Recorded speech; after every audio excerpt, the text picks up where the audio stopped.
మాకు 100 స్థానాలు వస్తాయి ఇప్పటికిప్పుడు అసెంబ్లీ ఎన్నికలు వస్తాయని చెప్పేసి ముఖ్యమంత్రి కూడా సవాల్ చేయడం జరిగింది. మళ్ళీ 15 ఎంపీ సీట్లు గెలుస్తామన్నాడు. స్థానిక సంస్థల ఎన్నికలు ఏముంది, మేము చేస్తున్నాం అభివృద్ధి. 50 ఏళ్ళు బీఆర్ఎస్ ప్రభుత్వం వెంటకు తోలింది, 9.5 సంవత్సరాలు పాలిస్తే మేము ఒక్కొక్కటి సర్దుబాటు చేసుకుంటూ వచ్చినాం. ఇక్కడ సబ్సిడీ గ్యాస్ ఇచ్చాము, మహిళల గురించి అనేక పథకాలు, ఇందిరమ్మ ఇండ్లు ఇస్తున్నాం, కొత్త రేషన్ కార్డు ఇస్తున్నాం, సన్న బియ్యం ఇస్తున్నాం, చాలా ఇచ్చినాం. మేము ఇక్కడ రైతులకు రుణమాఫీ కూడా చేసాం. కాబట్టి అవి ఎన్నికలు మాకు స్థానిక సంస్థల ఎన్నికలు మాకే పట్టం కడతారు. కానీ మళ్ళీ వచ్చే ఎన్నికల్లో కూడా 100 స్థానాలు గెలుస్తామని చెప్పేసి ముఖ్యమంత్రి అంటున్నారు. రేవంత్ రెడ్డి గారికి నిజంగానే అంత మేకపాతు గాంభీర్యం ఎక్కడ ఎందుకు మాట్లాడినంటే అక్కడ ఖర్గే గారిని జాతీయ అధ్యక్షులు వాళ్ళు, తర్వాత కేసీ వేణుగోపాల్ గారు ఆయనని, తర్వాత మీనాక్షి నటరాజాన్ని పెట్టుకొని ఏందో పెద్ద ఛాలెంజ్ విసిరితే మొత్తం నేను పోటుగాన్ని అనుకుంటాడని ఛాలెంజ్ విసిరాడు.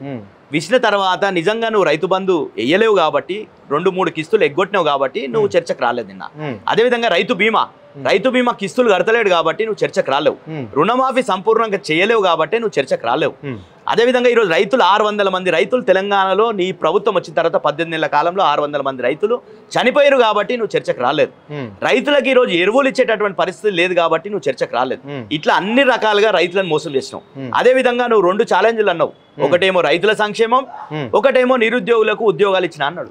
నిరుద్యోగులకు నువ్వు 60,000 ఉద్యోగాలు నిజంగానే ఇస్తే మొన్న అదే రోజు నువ్వు ఏదైతే సభలో మాట్లాడుతున్నావో ఆ రోజు నిరుద్యోగులు మొత్తం కూడా సెక్రటరియట్ ముట్టడని ఉస్మాన్ యూనివర్సిటీలో అశోక్ నగర్లో మహిళ మొత్తం పోలీస్ నిర్బంధ కాండంలో విద్యార్థులను నెట్టివేసినవా లేదా?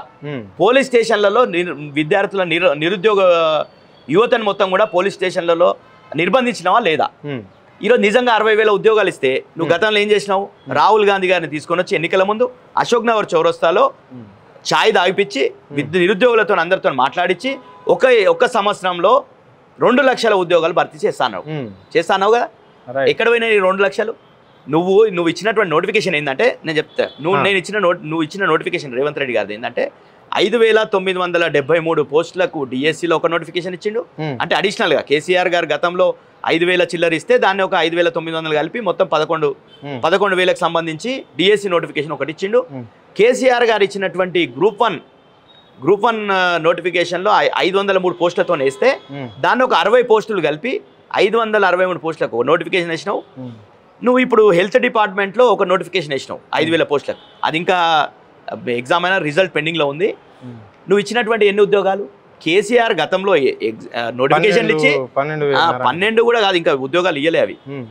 కేసీఆర్ గారు గతంలో ఇచ్చినటువంటి నోటిఫికేషన్లు ఇచ్చి ఎగ్జామ్లు కండక్ట్ చేసి కొన్ని కేసుల వల్ల లేకపోతే ఎలక్షన్ల వల్ల ఆగిపోయినటువంటి ఉద్యోగాలు 47,700 చిల్లర ఉద్యోగాలు కేసీఆర్ ప్రభుత్వం హయాంలో నోటిఫై అయ్యి ఎగ్జామ్లు అయ్యి రిజల్ట్ పెండింగ్ ఉన్నాయి. నువ్వు రిజల్ట్ ఇచ్చి నియామక పత్రాలు ఇచ్చి నువ్వు ఈరోజు నేను ఉద్యోగాలు ఇచ్చిన 60,000 అంటుడు.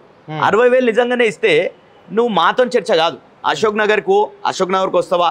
అశోక్ నగర్లో చౌరస్తాలో నీవు ఎవరు సెక్యూరిటీ తీసుకోకుండా అశోక్ నగర్ చౌరస్తాకి రా, లేకపోతే ఉస్మానియా యూనివర్సిటీకి రా, లేకపోతే నువ్వు సెంట్రల్ లైబ్రరీకి వస్తావా రా. మేము ఎవరం రా, మా నిరుద్యోగులతో మాట్లాడు. అంటే ఇక్కడ చూడండి పటేల్ గారు, ముఖ్యమంత్రి ఏమంటుండంటే ఇక్కడ నిరుద్యోగులే ధర్నా చేస్తున్నారట. మాకు ఉద్యోగాలు వేసిన ఉద్యోగాలే బాగున్నాయి, కాంగ్రెస్ పార్టీ మాకు ఉద్యోగ అవకాశాలు ఇప్పుడు ఏం అవసరం లేదు, ప్రజాపాలనలో అంత సవ్యంగా జరుగుతున్నది, ప్రజలకు అన్ని సమకూరుస్తున్నది ప్రభుత్వం అని చెప్పేసి అంటున్నారు. నిరుద్యోగులే అంటున్నారు అని చెప్పేసి ముఖ్యమంత్రి అంటున్నారు. ముఖ్యమంత్రి గారు ఈ అబద్ధాలకు care of address Revanth Reddy గారు ఎన్నన్నా చెప్తాడు ఆయన. ఈ రోజు ఆయన చెప్తుంటే 9,000 కోట్లు వేసినాం మేము రైతు భరోసా అన్నాడు. కానీ పక్కకున్నటువంటి ఖర్గే గారు ఏం చెప్పిందంటే 8,265 కోట్లు అని చెప్పేసి ఆయన ఒక లెక్క చెప్తుండు. రైతు రుణమాఫీ 20,000 కోట్లు చేసిన అంటుడు. కానీ గ్రౌండ్ లో నిజంగా రియాలిటీలో 12,000 కోట్లు మాత్రమే జరిగినాయి, రైతులకు చేరినాయి. నేనేమంటున్నా, రేవంత్ రెడ్డి గారు నిజంగానే నువ్వు సంపూర్ణంగా రుణమాఫీ 2 లక్షల రుణమాఫీ చేస్తే నువ్వు ప్రతి ఊర్లో ఒక లిస్ట్ పెట్టు. ఎవరెవరికి రుణమాఫీ అయిందో లిస్ట్ పెట్టరాదు, బహిరంగంగా గ్రామ పంచాయతీల కాడ లిస్ట్ పెట్టి నువ్వు ఓటు అడుగు. నువ్వు మహిళలకు ఏమి ఇచ్చినావు? మహిళల్ని పెద్ద ఉద్ధరించిన, మహిళలకు అది చేసిన అంటున్నావు కదా. మహిళలకు నువ్వు ఒక ఫ్రీ బస్సు తప్ప నువ్వు ఏది ఇంప్లిమెంట్ చేయలే. ఆ ఫ్రీ బస్సు చేసినావు, బస్సుల సంఖ్య పెంచలేవు. ఊర్లల్లో పరిస్థితి ఎట్లుందంటే సీట్లు దొరకక మహిళలు కొట్టుకునేటటువంటి పరిస్థితి తీసుకొని వచ్చింది రేవంత్ రెడ్డి గారి ప్రభుత్వం. నువ్వు మహాలక్ష్మి అన్నావు, 2,500 రూపాయలు ప్రతి మహిళకి ఇస్తా అని చెప్పినావు, ఇచ్చినావు ఆ ప్రతి మహిళకు. అదేవిధంగా పెన్షన్లు 2,000 4,000 చేస్తా. ఇంతకుముందు కేసీఆర్ ఒక అవ్వకిచ్చి అవ్వకు పంచాయతీ పెడుతుండు కాబట్టి మేము అయ్యకిస్తాం అవ్వకిస్తాం. అదేవిధంగా కోడలికి 2500, మహాలక్ష్మి అత్తకి ఇస్తాడు, మామకి ఇస్తాడు, కోడలు కూడా ఈ 2500 ఇస్తాడంట. ఇప్పుడు ఎవరికి ఇస్తున్నాడు? ఏడ పెంచిండు పెన్షన్లు. అదే విధంగా తులం బంగారం ఇస్తా అన్నాడు. గొప్పలు చెప్పిండు. కళ్యాణ్ లక్ష్మి, షాదీ ముబారక్ కేసీఆర్ ఇచ్చిండు, కానీ నేను బంగారం ఇస్తా అన్నాడు. ఈ రోజు ఒక్కరికన్నా 1 తులం బంగారం ఇచ్చిండు రేవంత్ రెడ్డి గారు. ఎంత బాకీ పడ్డాడు? నిరుద్యోగ యువతకు 4000 భృతి ఇస్తా, 4000 రూపాయల భృతి ఇస్తా అన్నాడు. ఇచ్చిండా? మహిళా విద్యార్థులకు స్కూటీలు ఇస్తా అన్నాడు. ఇచ్చిండా? ఎస్సీ ఎస్టీ విద్యార్థులకు 10 పాస్ అయితే 10,000, ఇంటర్ పాస్ అయితే 15,000, డిగ్రీ పాస్ అయితే 25,000, పీజీ పాస్ అయితే 1,00,000 రూపాయలు, ఎంఫిల్ పిహెచ్డి చేస్తే 5 లక్షలు ఇస్తా అన్నాడు. ఒక్కరికన్నా ఇచ్చిండా? అదేవిధంగా అంబేద్కర్ అభయాస్తం అని చెప్పేసి 12 లక్షలు, దళిత బంధు కేసీఆర్ 10 లక్షలు ఇస్తుండు, మేము 12 లక్షలు ఇస్తాం అన్నాడు. ఇచ్చిండా ఒకరికన్నా? బీసీలకు రిజర్వేషన్ 42% చేస్తా అన్నాడు. చేసిండా ఈ రోజు వరకు? అది ఉత్తనన్న టైం పాస్ చేస్తూ ఆవిడ బిల్లు పాస్ చేసి చట్టం చేయకుండా కేంద్రంలో రాష్ట్రపతికి పంపి అన్ని ఈరోజు నిన్న కూడా మంత్రులను కలిసిండు. బీసీ రిజర్వేషన్ మీద మాట్లాడిండా, అందరిని అఖిలపక్షాన్ని తీసుకుపోతాడు. ఈరోజు ఆయన బీసీ బిల్ తెస్తే అన్ని పక్షాలు రాష్ట్రంలో సపోర్ట్ చేసినాయి అసెంబ్లీలో. ఆయన ఏం చెప్పిండు? అవసరమైతే అఖిలపక్షాన్ని తీసుకుపోతా అన్నాడు. తీసుకుపోవాలి కదా అఖిలపక్షాన్ని. మోడీ గారితో మొన్న నీతి ఆయోగ్ సమావేశంలో మాట్లాడిండు. గతంలో ఏం చెప్పిండు? గుండు సిన్నా చేసిండు, మోడీ గారు ఏమి ఇయ్యలేడు, గాడిది గుడ్డు ఇచ్చిండు అని చెప్పి గాడిది గుడ్డు ఇట్లా పెట్టేసి ప్రదర్శనలు చేసిరు వీళ్ళు ఎన్నికల ముందు, పార్లమెంట్ ఎన్నికల ముందు. మోడీ గారు పెట్టే నీతి ఆయోగ్లో నేను పాల్గొన్నాను అని చెప్పిండు. మొన్న నీతి ఆయోగ్ సమావేశానికి పోయిండు. ఆయన మాటను ఆయన్నే మర్చిపోయి పోయిండు. పోయిన సందర్భంలో ఏం అడగాలి? ఈడ కీలకంగా జనాభాలో సగం కన్నా ఎక్కువ ఉన్నటువంటి బీసీలు, 60% ఉన్నటువంటి బీసీలకు సంబంధించి 42% రిజర్వేషన్ నువ్వు అంటున్నావు కదా. ఆ రిజర్వేషన్ విషయంలో మోడీ గారిని నువ్వు అడిగినవా? అడగలేదు. ఎందుకు అడగలేదు అంటే బీసీలను నట్టేట ముంచాలని నీ ప్రయత్నం. నీ వాదనలు హైకోర్టులో ఎట్లున్నాయంటే, మొన్న హైకోర్టులో కేసు జరిగింది. హైకోర్టులో ప్రభుత్వం తరఫున ఏం వాదించిండంటే, ప్రభుత్వ న్యాయవాది మేము ట్రిపుల్ టెస్ట్ ని ఫాలో అయ్యి ఎన్నికలు పెడతాం అంటుండు. ట్రిపుల్ టెస్ట్ అంటే 50% రిజర్వేషన్ దాటొద్దు, ఎస్సీ ఎస్టీ బీసీ కలిపి 50% దాటొద్దు. కాబట్టి నువ్వు చెప్పేది ఏంది, నువ్వు చేసేది ఏంది? అంటే ఎస్సీ ఎస్టీలను మినహాయిస్తే బీసీలకు ఎంత ఇవ్వాల్సి ఉంటుంది? ఇప్పుడు ఎస్సీలకు 15% ఉంటుంది, ఎస్టీలకు 6. లేదు, అది ఈరోజు జనాభా పెరిగిన ప్రకారంగా దమాషా అంటే రిజర్వేషన్లు వాళ్ళకు రాజ్యాంగంలో ఎస్సీలకు ఎస్టీలకు జనాభా ఎంత ఉంటే అంత ఇవ్వాలి, అంత ఇస్తారు. గతంలో ఏమైందంటే జనాభా లెక్కలు తీస్తే 18% ఎస్సీలు, ఎస్టీలు ఒక 10%, 28% పోయింది కాబట్టి 22% బీసీలకు వచ్చింది. కొన్ని జిల్లాలు అది కూడా రాలేదు. ఎందుకంటే అది సుప్రీంకోర్టు జడ్జిమెంట్ ఉంది, రాజ్యాంగ ధర్మాసనం చెప్పింది. రాష్ట్రాలు బీసీల లెక్కలు తీసలేవు కాబట్టి, కేంద్రం బీసీల లెక్కలు తీసలేదు కాబట్టి, బీసీల లెక్కలు లేవు కాబట్టి ఈ 50% పరిమితిలోనే ఎన్నికలు పెట్టుకోవాలని చెప్పింది. నిజంగానే ఒకవేళ బీసీలకు 42% రిజర్వేషన్ ఇవ్వాలంటే ఆయన తమిళనాడు తరహా రిజర్వేషన్లు ఇవ్వాలని మేము ముందటి నుండి చెప్తున్నాం. నువ్వు బీహార్ తరహాలో పోయిండు. బీహార్ ఏం చేసింది? జిఏడి డిపార్ట్మెంట్ నుండి లెక్కలు తీసింది. లెక్కలు తీస్తే హైకోర్టు కొట్టేసింది దాన్ని.